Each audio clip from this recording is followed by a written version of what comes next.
I want to talk to you about a couple of legal stories that are in the news, including what's happening in Minneapolis. Now, we've been covering on this show since Tom Homan went out to Minneapolis and said, I spoke with the Attorney General, Keith Ellison, and he's cleared the way for us to start cooperating with the jails before they release illegal immigrants out into the community, illegals who have been arrested for something, who are sitting in the county jail.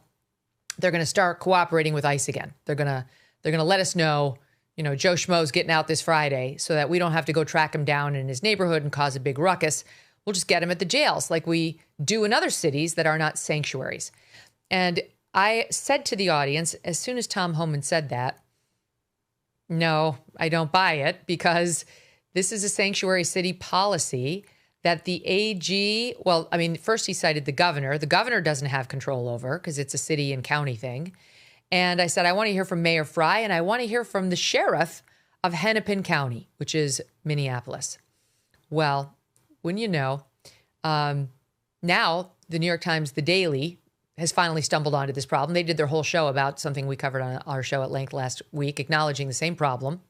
And Tom Homan went on with Hannity on Friday night, and buried in the long exchange was an admission that this is not a done deal. The sheriff has not said yes to this.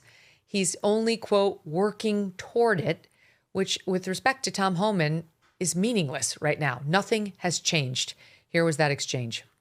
You met with Walz, you met with Fry, you met with Ellison, and Fry, after you met with him, said, I also made it clear Minneapolis does not and will not enforce federal immigration law. Okay, what does that mean? How do you interpret that? And is he violating the law by not assisting or not turning over illegal criminals that are in their justice system? Well, here's what we have, Sean. Meeting with the governor and AG and Mayor Fry, here's what we came out with. The state prison system will honor our detainers. So we will continue to take those people in the custody of a safety in the safety and security of a facility and not have to go on the street and look for them. The AG said that sheriffs can honor our detainers, and I'm meeting with sheriffs across the state to give us prior notification. Excuse me, he didn't say they would honor our detainers, said they can notify us before they release them, and so give us time to get there and take them into custody in a safety and security facility, and we're working on that. So if we get that cooperation, we're working on, we got some commitments here, that means we can draw down on the number of agents there because we're in the jails. Okay, I love Tom Homan, but that's very optimistic for a city that has voted for sanctuary city status. The vast majority of Minneapolis residents are on the streets right now from the look of it, protesting ICE and not in a mood to lift the sanctuary city policies, Professor. And so you tell me there is no obligation, is there, for the locals, unfortunately, to help the federal government on immigration enforcement? No, the Supreme Court has handed down a series of cases that are called anti-commandeering cases. And those cases say that state and local officials cannot be required to carry out federal law. So it is up to them. You're certainly right that the political environment does not bode well in cities like Minneapolis and Portland. So we're going to continue to have this tension over the enforcement of immigration laws. And you have President Trump issuing a truth social the other night because we saw uprisings in Los Angeles, in Oregon, again in Minneapolis, and in, I think it was at LA or Oregon where they went into the federal building. He said, it was in Oregon. He said, we are expecting and demanding the locals to protect those buildings. But if you don't, we will protect our federal agents and our federal buildings. But we are not going to protect your cities from riots. That is a you thing. That's a local thing. If you ask us, if you say please, we will send the feds in and we will provide protection as we've done elsewhere. But we don't actually have to do that. So he seems to be kind of getting to the end of his rope here with this local obstruction, saying if you're going to have riots, that's your problem. Like, you want to burn your own city down? Go ahead and burn it. We're not going to let you burn anything that's federal related.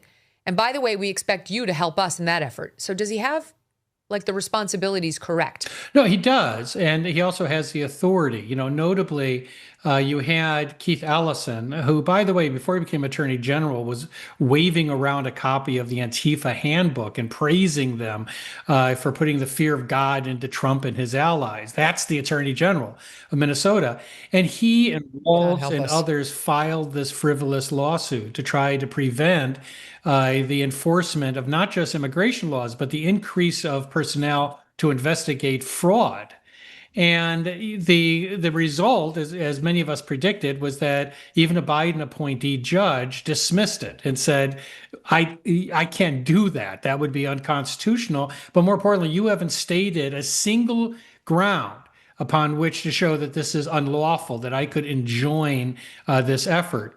So that's just the latest victory by the administration. Their authority here is clear. It doesn't mean that they can't violate that authority. They're investigating the Preddy shooting. There's legitimate questions there. And so they're going to investigate it like other shootings and make a determination if this was unlawful. But in terms of the authority, they clearly have that authority. Yes. And what we're seeing now, though, is bit by bit what I think looks like judicial coups against the administration on its immigration policy. Like this past weekend, when we had a judge down in Texas where the little boy was brought, the 5-year-old boy who the left made so much news about last week. He was taken into federal custody with his dad 2 weeks ago. His dad, DHS says, is an illegal immigrant. His lawyer claims he's an asylum seeker. DHS says that's not true. He's an illegal immigrant. And DHS went, or ICE, Customs Border Patrol, I can't remember which agency it was, but they went to arrest him. And he ran, leaving his 5-year-old boy sitting alone in the car. They tried then to get the mother who was inside the house to take the boy. She refused. So he was without a custodial parent at the moment. Finally, they caught the dad. They brought the dad back to the car. They said, you're getting deported. We're shipping you down to Texas in a holding facility, and then you're going. He already had an order of removal. And they said, what do you want us to do with your son? Would you like your wife to take him inside? Or you can take him. It's up to you. We don't have the power to separate you from your child. If you want to take him home to you as you're being deported, I think back to Guatemala, you can. And he said, that's what I want. I want to take my boy with me. So they shipped him down to Texas to the holding facility, and from there he will be shipped back home, or would have been, had it not been for the intervention of a federal judge down there who got involved and said, oh, no, we're not doing that. We are actually releasing this little boy and his father and put them on a plane, at least according to NPR, back to Minnesota, where reportedly they are now. He released them. Definitely did order them released from the federal facility. And here, listen to this insanity, Jonathan, in this ruling. It's a Clinton-appointed U.S. District Judge, Fred Biery, B-I-E-R-Y, on Saturday directing the government officials to release them both, father and son. The son is Liam Ramos. This opinion is wild. 3 pages. He calls Trump's mass deportation policy ill-conceived and incompetently implemented. He accuses the Trump administration of being ignorant of the anti-King sentiment of the Declaration of Independence and the Fourth Amendment. He says immigration administrative warrants do not pass probable cause muster. He then says the following. Observing human behavior confirms that for some among us, the perfidious lust, that means dishonest, perfidious lust for unbridled power and the imposition of cruelty in its quest know no bounds and are bereft of human decency, and the rule of law be damned. I'm almost done. He says the U.S. needs a more orderly and humane policy for deportation, which is a totally inappropriate judgment for a justice or a judge sitting in a robe. That's a congressional determination. And he ends it by quoting Benjamin Franklin, our friend, saying the Republic is only being saved by a judicial finger in the constitutional dike. He signs the opinion on a day that does not exist, the 31st of February. And then he includes the viral picture of little Liam in his dog snow hat, as well as citations to 2 Bible verses.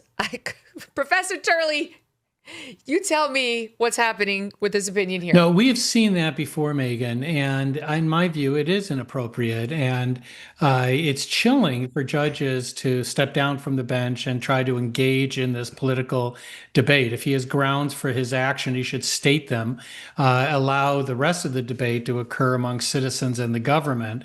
In this case, you had what I wrote about earlier as the bait boy hoax, that the boy was being used as bait to arrest the mother. Many of the same people who piled on with the false migrant whipping story a few years ago were the very same people that piled on this one, including Harris and other Democratic leaders. And it was this, like that, was false. And so, the problem here is that those are just politicians and pundits. This is a judge, and he has to convey some degree of neutrality to the American people. And obviously, this hyperbole doesn't do that. But many of these district court judges have been reversed by Court of Appeals, and eventually they're going to get the message. Yeah, I hope you're right. I mean, there was another judge in better news. I was encouraged by this, who I think was also a Clinton appointee, although I don't think she had any. No, it was a Biden appointee. She had any choice. U.S. District Judge Catherine Menendez, who the angry left in Minnesota, Jacob Fry and co., filed a lawsuit in front of her. They sued the Trump administration to block the deployment of increased federal resources for the purposes of immigration enforcement, saying it infringed on the state's 10th Amendment police powers, was a violation of equal sovereignty under the Constitution and other bases, asking for a preliminary and permanent injunction. And she said no with ease. This is a Biden appointee who said, you don't have it. This has not crossed a constitutional line. This is clearly within the purview of the feds. And I'm sorry, but I'm not going to stop them, because whether I like it or I don't like it is kind of irrelevant.